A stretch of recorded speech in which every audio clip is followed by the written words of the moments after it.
2020 has been a real Year 12 2020, what a year it's been for you. This too shall pass. Your resilience and how you've just pushed through has been completely inspiring. You got this. You've got this. You got this. You've got this.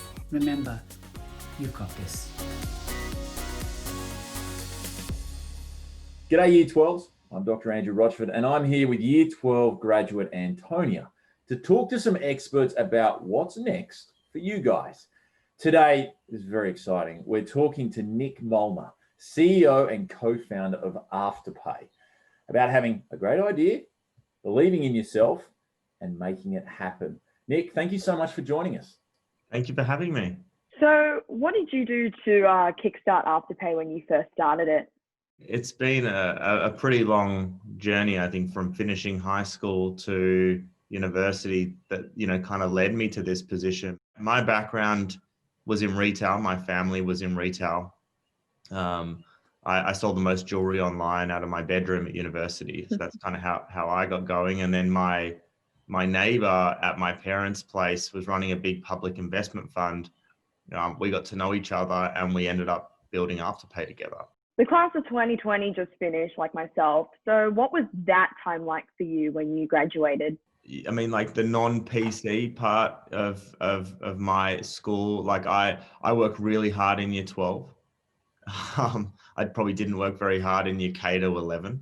And then I got pretty good grades and went to Sydney University to study a Bachelor of Commerce. I picked a Bachelor of Commerce because it was general enough and I didn't really know what I wanted to do.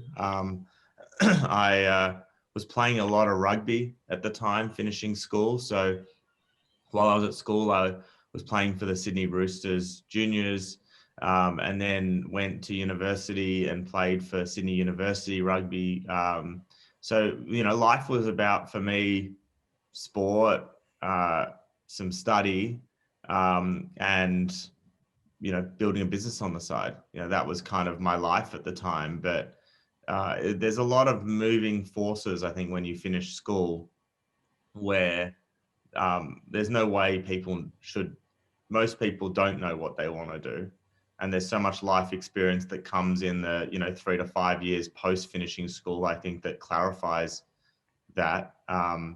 So, that was me. I tore my hamstring a few times and realized, this rugby thing's not going to work for me.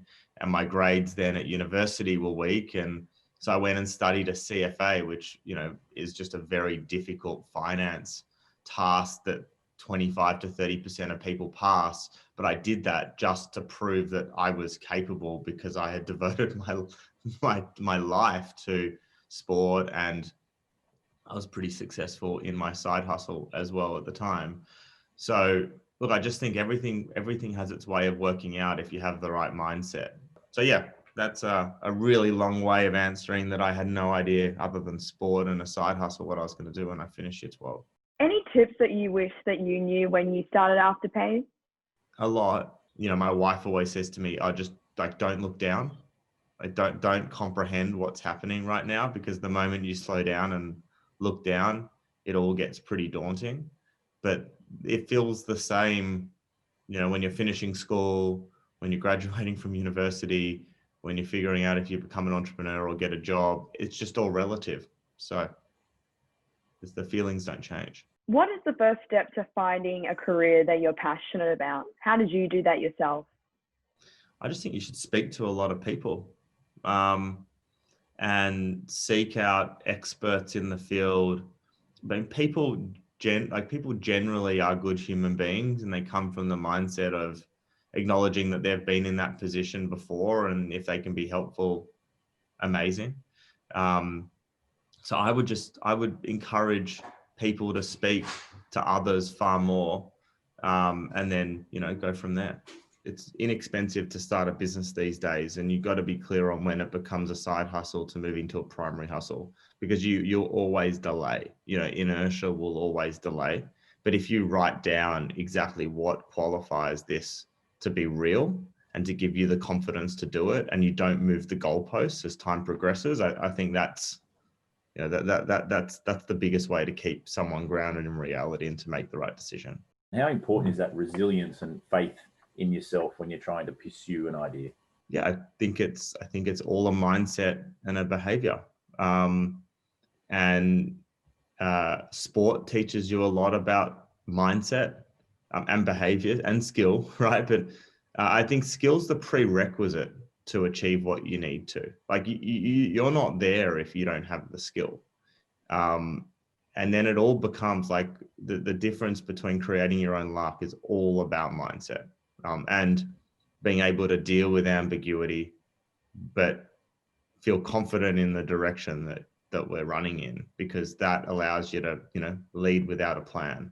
How often do you feel like, with working on Afterpay or any other projects you've ever done in your life, how often does like failure come up, and how prepared should we be for that to occur?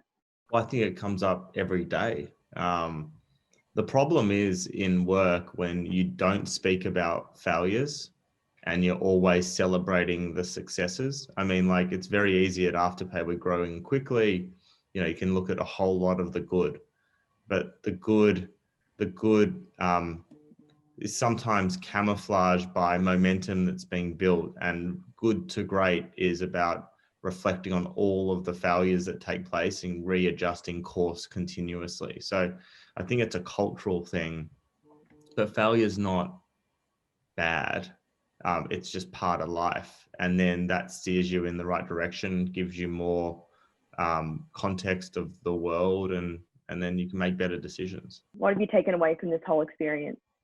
Be grateful, because there's a lot of people, that work as hard as me, and have, it's been, the wrong opportunity, or they're maximizing their opportunity that's in, that sphere. So I just think in all of this, you just got to, if you're grounded in reality and you're grateful, then you can challenge everyone to keep moving forward beyond where we are right now. Do you have any last thoughts for Year 12 students, obviously having challenges of 2020 behind them and looking forward to the challenges ahead? Any advice that you would give them?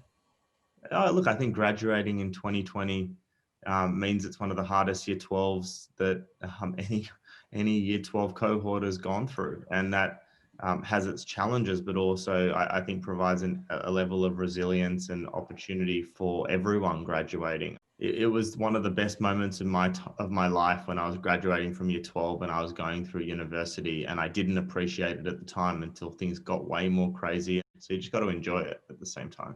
Nick, thank you so much. Wonderful tips, and congratulations on the success of Afterpay. Thank you for having me. Thanks to everyone for tuning in. For more videos, tips, and links to professional services, visit You Got This website. Stay healthy, and remember, drinking alcohol won't relieve stress and anxiety. Look after yourself and look after your friends. A message brought to you by Drinkwise.